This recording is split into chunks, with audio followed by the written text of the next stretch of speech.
Olá, internauta que acompanha o canal do Centro Espírita Caminho de Luz. Vamos a mais um programa Lições de Caminho. Nós estamos tratando no momento da obra Desafios da Educação, que o Espírito Caminho ditou ao médium José Raul Teixeira. Eu queria começar de uma forma diferente hoje. Eu queria dizer que quando eu estava preparando o programa, estava lendo, refletindo, que é uma coisa que nós fazemos, assim, eu me senti uma alegria muito grande de poder estar a gente sempre dividindo aqui, alertando, chamando a atenção para o conteúdo da literatura espírita e principalmente do Espírito Caminho. À medida que eu fui lendo, aquela velha história, você vai enfiando a carapuça, como pai, que eu sou de 3 filhos, já todos adultos, independentes, eu fui viajando pelo período que os meus filhos eram criança ou adolescentes. E fui vendo pontos da minha educação, que eu e minha esposa oferecemos a ele, e fomos vendo o quanto é importante essa leitura dessa obra Desafios da Educação, o quanto que a doutrina espírita contribui com os pais para que eles possam educar da melhor forma os filhos, possam participar desse processo de crescimento do espírito imortal no corpo físico, ajudando o espírito, que é o seu filho, a superar as dificuldades. O quanto que é difícil esse processo. Fui me dando conta, já tinha me dado em alguns aspectos, o quanto é difícil ser pai, e o quanto é difícil ser pai nos dias de hoje, no momento de crise, de transição planetária, de uma crise da sociedade como um todo, de extremamente difícil em vários aspectos, em quem confiar, para quem confiar a educação dos filhos, que escolha colocar, no momento em que nós vemos a educação muitas vezes tomada por posturas inadequadas em relação ao espírito imortal. Veja bem o que eu estou falando. Então, eu leio assim o texto, revi o texto, falei, meu Deus, que tesouro que nós temos em mãos quando nós passamos pelas obras do Espírito Caminho. Nós vamos tratar hoje, vamos destacar a parte 2, o que ele chama de parte 2 do livro Desafios da Educação. Ele chama essa parte 2 de Educação e Adolescência. Ele vai tratar da adolescência.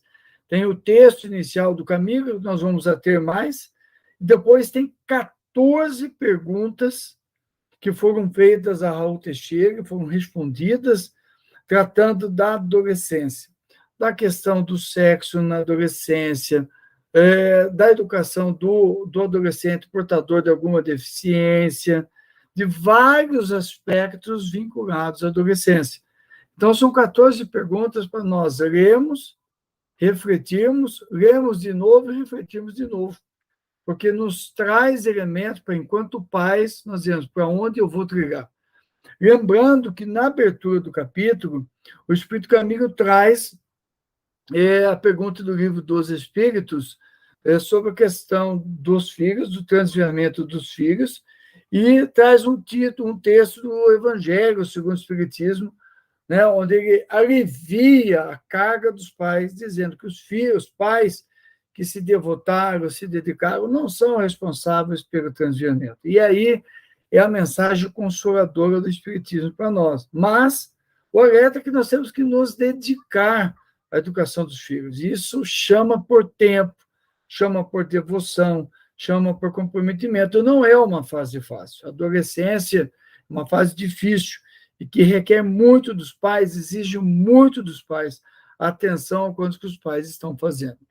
E nesse diapasão, o Espírito Caminho, na mensagem que ele traz para o Raul Teixeira, ele fala que a adolescência é um acúmulo de dificuldades que se apresenta para o espírito encarnado, né? Nessa fase, olha o que o Espírito Caminho diz, o reencarnado nessa fase vê morrer em si muitas coisas, vão morrendo coisas e vão surgindo outras que advêm do passado, gerando um remoinho de dúvidas, de ansiedades, desejos, de temores sem fim. Então, nessa fase, o Espírito Camilo diz, o adolescente vê desaparecer a figura dos pais e surge a dos companheiros. Morre a obediência impensada, né? Imposta pela autoridade doméstica. Explode a posição das idades da casa. Ele vai descrevendo a adolescência com maestria. Extingue-se o corpo infantil, mas se manifestam as características morfológicas, grandemente modificadas. Então, surge uma intensa tempestade onde o psiquismo pretérito toma corpo. Esse é o dado primordial. Nessa hora em que ele passa a conviver com os novos companheiros, passa a sair da autoridade dos pais, vai tomando ciência de si o espírito, ele também toma ciência do seu passado espiritual.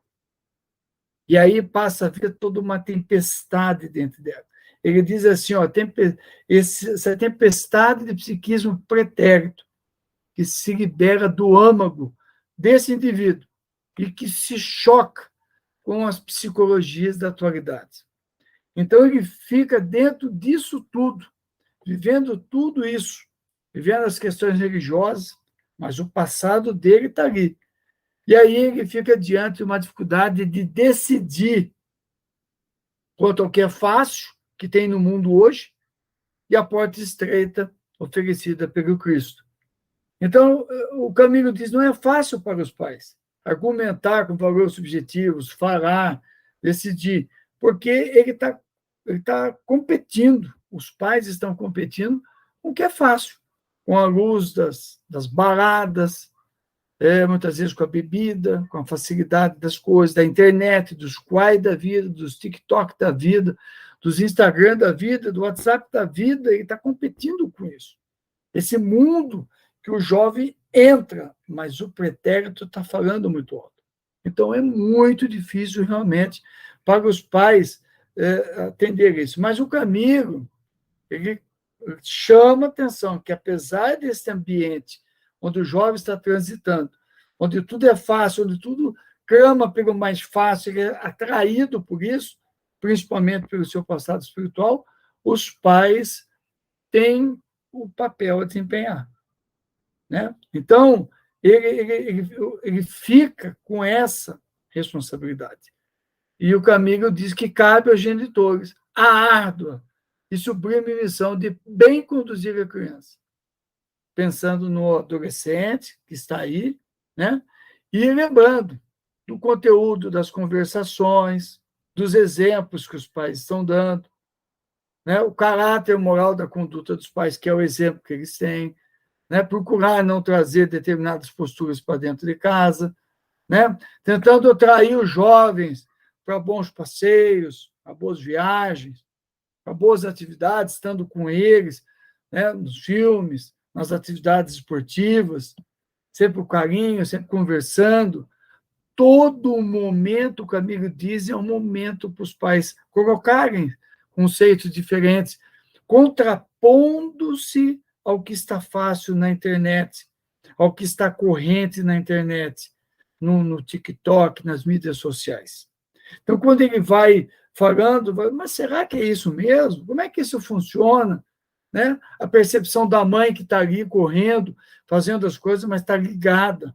O pai que está com o filho, vai assistir o jogo, vai jogar videogame com ele, vamos lá jogar um basquete, vamos jogar um futebol, vamos ver uma NFL, o pai tem que estar presente, e nesse momento o filho vai comentando as coisas e ele vai contrapondo. Será que é isso mesmo?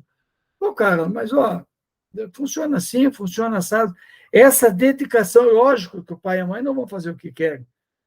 Faltou tempo, porque tem que trabalhar, tem que fazer a compra do supermercado, tem que cuidar, botar roupa para lavar, tem que cuidar da organização da casa, tem que cuidar do carro, tem que levar o carro na oficina, tem que cortar cabelo, tem que... Tudo isso toma tempo. E tem o tempo de estar com os filhos, com adolescentes. E aí não sobra tempo para a parte pessoal. E é esta renúncia que chama Camilo de uma árdua e sublime missão, porque não sobra tempo os dois, nem para o tempo seu, nem para o tempo pessoal, para o tempo do casal, e isso tudo é muito difícil. Mas é esse o convite que o Camilo faz, para a gente estar ali com eles. Como é importante estar com eles, participar com eles. Ah, eu não gosto de NFL. Assiste o jogo, assiste o futebol, assiste a corrida de Fórmula 1. A mãe assiste os programas com a filha. Olha, filha, esse programa de beleza, esse programa de moda. Né? Estejam juntos. Faz a sessão de cinema com a família, com a pipoca, com a Coca-Cola. Gasta para ter aí os streaming, né, os canais. Não fica fazendo economia nisso, que isso não vai levar a lugar nenhum. Gasta com isso. Traz os amigos para dentro de casa, deixa eles fazerem a sessão de cinema, o copinho da Coca-Cola, com a pipoca, com cheiro, gasta com isso. E você vai para o quarto, assistir teu filme, ficar com a tua esposa, com o teu marido, e deixa eles lá fazer a sessão de cinema, nas séries que eles gostam. Depois comenta que série vocês vão assistir, que série vocês assistiram. Nossa, mas isso atende, brinca, faz uma brincadeira. Eu brincava muito com os meus filhos na época que começou as séries. Eu falei, pô, mas quem que é? Eu assistia junto com eles. Todas as séries eu estava ali junto, via, participava, como comentava, minha mulher também. Então, isso vai criando um laço, vai permitindo que a gente faça comentários que desconstrói aquilo que está subliminar nas mensagens das séries. A série é uma mensagem subliminar. E quando eu participo com eles, eu desconstruo a mensagem subliminar nociva que está presente. Haverá um embate em algum momento? Vai ter embate. É inevitável. Que eu não vou abrir mão do meu ponto de vista. Não, eu não concordo, está errado. Mas eles vão também perceber que tem um limite, tem um muro até onde essa mensagem subliminar avança. Encontra nos pais um muro que diz, não, isso não dá para aceitar. Por causa disso. Então, eu vou levando eles para o espiritismo, levando eles para a juventude, vou fazendo eles participar do evangelho no lar, vou falando do espírito André Luiz, vou falando de Chico Xavier, vou falando de Raul Teixeira, de Valdo Franco, vou trazendo, falando da obra da literatura espírita, vou trazendo eles para dentro desse caminho. E ele vai caminhando nos dois. E se ele fizer a escolha pelo caminho mais fácil, fique tranquilo. Você fez a sua parte. Tira um macaquinho do ombro, como eu digo. Se livre. Você fez o que tinha que fazer. Se a sua consciência está tranquila, se ele fez a escolha pela somatória das suas experiências pretéritas, como diz o Espírito Camilo, tudo bem. Ele é um espírito dotado de livre-arbítrio. Sofro, faço o que posso para ajudar, mas a minha consciência diz que eu fiz o melhor possível. Dedicação, devoção. E as perguntas que são feitas a Raul Teixeira são imperdíveis. 14 perguntas. Dá uma olhada lá, gente. Dá uma leitura. Desafios da educação. Parte 2. Educação e adolescência. Jesus conosco sempre.